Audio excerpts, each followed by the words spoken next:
हाय दोस्तों, आज हम जानेंगे भारत का संविधान बेहतरीन नोट्स में और शॉर्टकट में जानेंगे भारत का संविधान।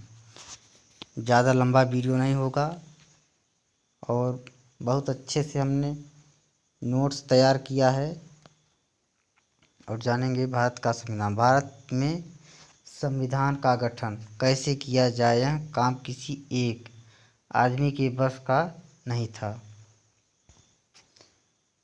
लगभग 300 लोगों ने योगदान दिया जो 1946 में गठित की गई संविधान सभा के सदस्य थे। भावी संविधान के निर्माण वे लिए अगले 3 साल तक संविधान सभा की बैठकें होती रहीं। बाबा साहेब डॉक्टर भीमराव अंबेडकर को भारतीय संविधान का जनक कहा जाता है।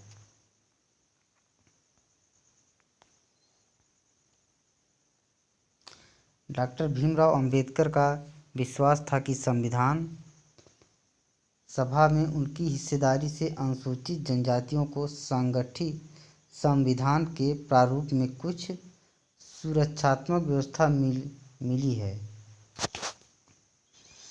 अनुच्छेद 17 में कहा गया है, संविधान के अनुच्छेद 17 के अनुसार अस्पृश्यता या छुआछूत का उन्मूलन किया जा चुका है। मतलब यह है कि अब कोई भी व्यक्ति दलित को पढ़ने, मंदिरों में जाने और सार्वजनिक स्थल सुविधाओं का इस्तेमाल करने से नहीं रोक सकता।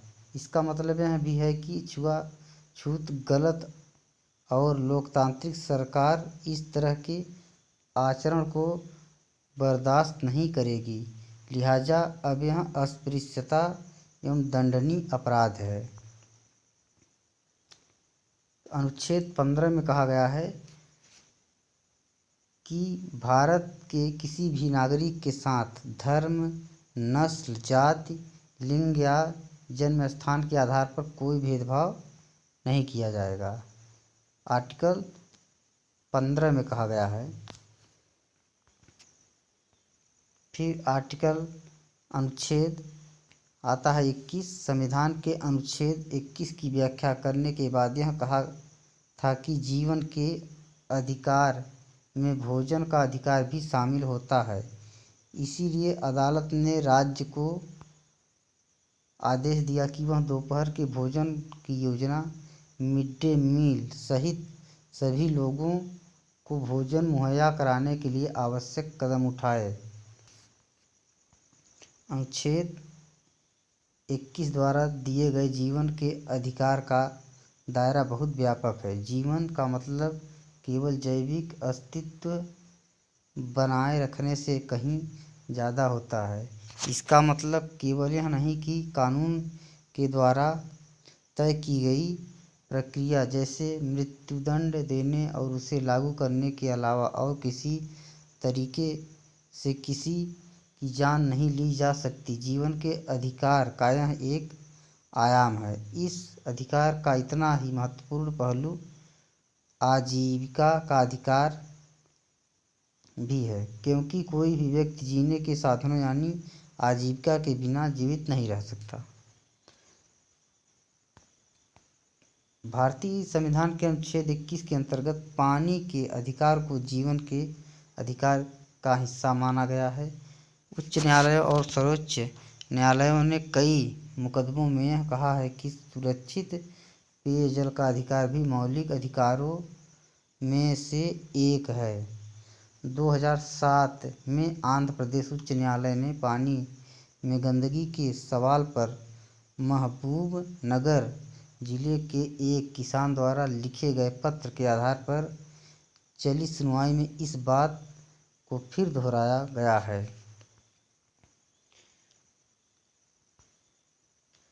सुभाष कुमार बनाम बिहार राज्य 1991 के मुकदमे में कहा गया था कि सर्वोच्च न्यायालय ने कहा कि जीवन का अधिकार संविधान के अनुच्छेद 21 के तहत एक मौलिक अधिकार है।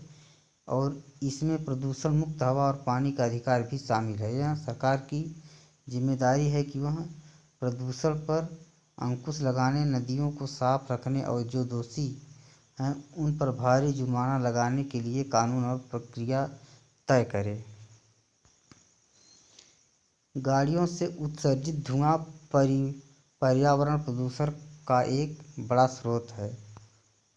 1998 के बाद सर्वोच्च न्यायालय ने अपने कई फैसलों में यह आदेश दिया कि दिल्ली में डीजल से चलने वाली सभी सार्वजनिक वाहन कंप्रेस्ड नेचुरल गैस (सीएनजी) ईंधन का इस्तेमाल करें। इन प्रयासों से दिल्ली जैसे शहरों के वायु प्रदूषण में काफ़ी गिरावट आई है, लेकिन centre of science and environment नई दिल्ली की एक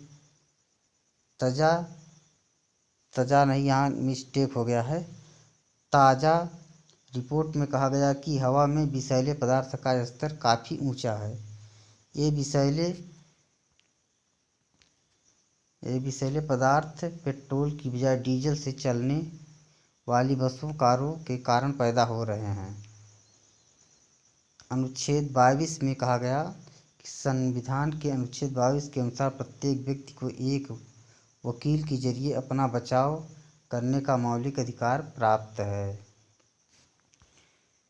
संविधान के अनुच्छेद 22 और फौजदारी कानून में प्रत्येक गिरफ्तार व्यक्ति को निम्नलिखित मौलिक अधिकार दिए गए हैं। गिरफ्तार के समय उसे यह जानने का अधिकार है कि गिरफ्तारी किस कारण से की जा रही है। गिरफ्तारी के 24 घंटों के भीतर मजिस्ट्रेट के सामने पेश होने का अधिकार है। गिरफ्तारी के दौरान या हिरासत में किसी भी तरह के दुर्व्यवहार या यातना से बचने का अधिकार है।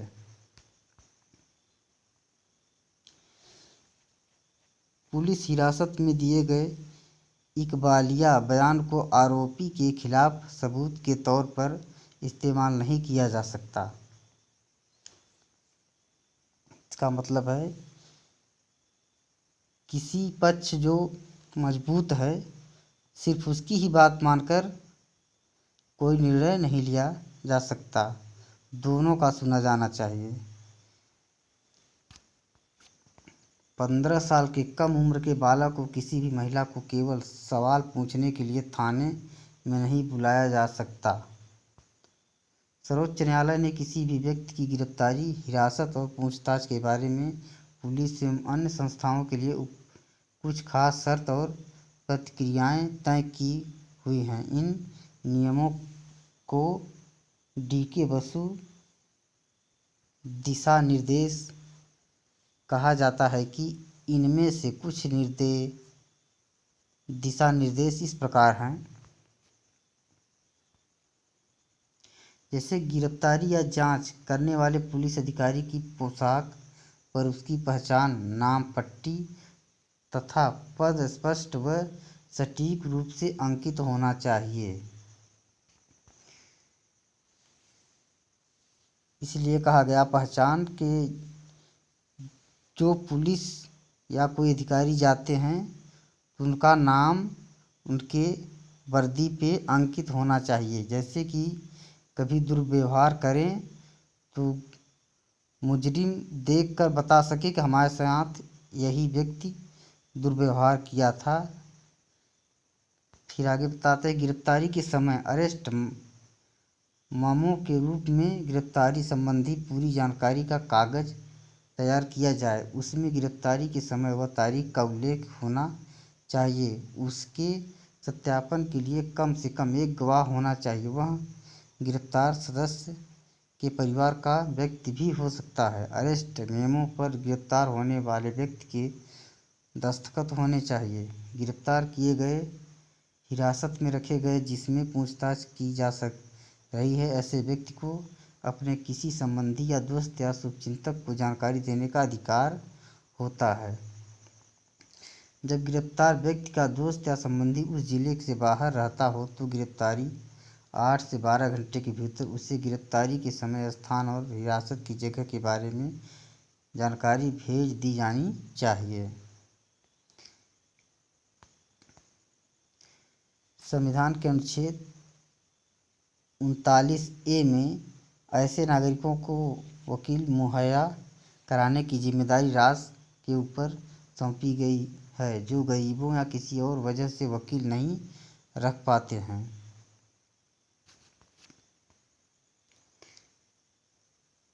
आदिवासी भारत की लगभग 8% आबादी आदिवासियों की है। आदिवासियों को जनजात भी कहा जाता है। सरकारी दस्तावेज में आदिवासियों के लिए इसी शब्द का इस्तेमाल किया जाता है। आदिवासी समुदायों की एक सरकारी सूची भी बनाई गई है। अनुसूचित जाति जनजातियों को कई बार अनुसूचित जातियों के साथ मिलाकर भी देखा जाता है। 19वीं सदी में बहुत सारे आदिवासी ने ईसाई धर्म अपनाया जो आधुनिक आदिवासी इतिहास में एक महत्वपूर्ण धर्म बन गया। आदिवासी में संथाली बोलने वालों की संख्या सबसे ज़्यादा है। उनकी अपनी पत्र पत्रिकाएं निकलती हैं। इंटरनेट पर भी उनकी पत्र पत्रिकाएं मौजूद हैं। औपनिवेशिक शासन से पहले आदिवासी समुदाय शिकार और नीचे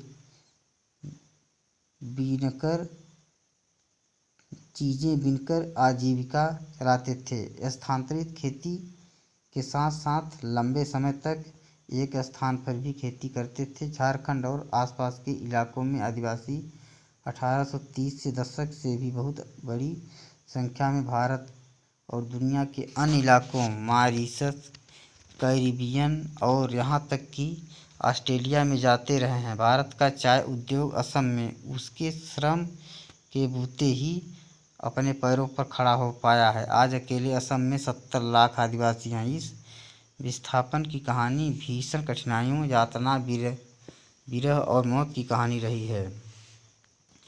19वीं सदी में इन पलायन के कारण 5 लाख आदिवासी मौत के मुंह में जा चुके थे। उड़ीसा के कालाहांडी जिले में स्थित न्यामगिरी पहाड़ी पर डोगरिया कोड नामक आदिवासी समुदाय का इलाका है। न्यामगिरी इस समुदाय पर पवित्र पर्वत है। एक बड़ी एल्युमिनियम कंपनी यहाँ खान और शोधन यंत्र लगाना चाहती थी। यह योजना इस आदिवासी समुदाय को विस्थापित कर देगी। इस समुदाय के लोगों ने इस प्रस्तावित योजना का जमकर विरोध किया। पर्यावरणवादी भी उनका समर्थन कर रहे हैं। सर्वोच्च न्यायालय में कंपनी के खिलाफ मुकदमा भी चल रहा है। आदिवासी लगभग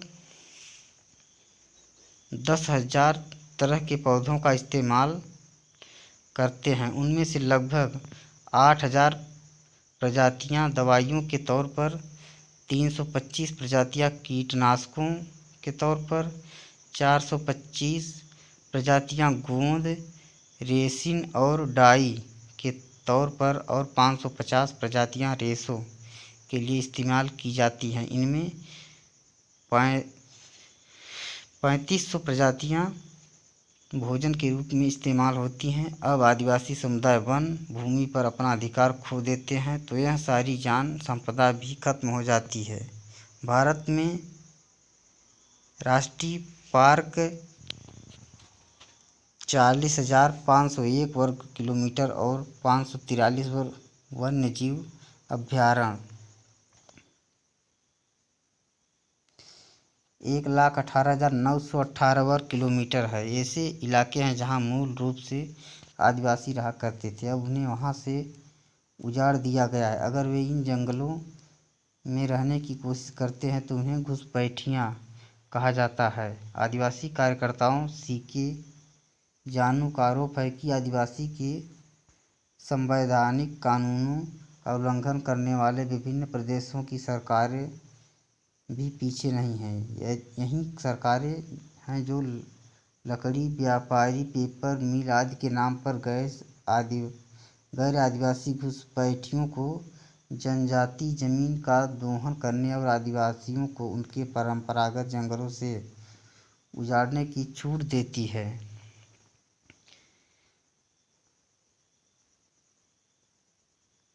इसके अलावा जंगलों में आरक्षित या अभयारण्य घोषित करने की भी लोगों को वहाँ से बेदखल किया जा रहा है। जानू का यह भी कहना है कि जो आदिवासी पहले बेदखल हो चुके हैं और जो अब वापस नहीं लौट सकते उन्हें भी मुआवजा दिया जाना चाहिए। इसका मतलब यह है कि सरकार ऐसी योजनाएं बनाए जिसके सहारे वे नए स्थानों पर रह सके और काम कर सके। जब सरकार आदिवासी से छीनी गई जमीन पर औद्योगिक या अन्य परियोजनाओं के निर्माण के लिए बेहिसाब पैसा खर्च कर सकती है तो इन विस्थापितों को पुनर्वास देने के लिए मामूली सा खर्च करने में क्यों हिचकती है।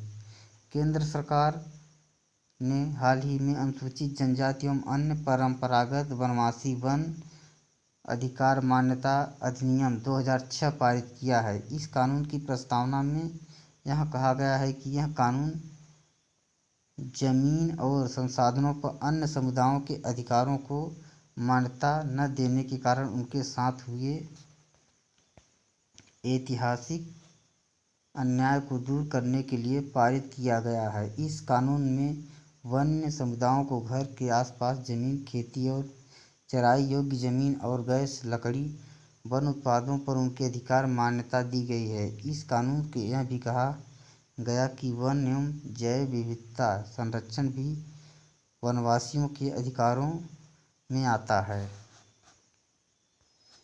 थैंक यू दोस्तों, फिर अगले टॉपिक पर मिलेंगे।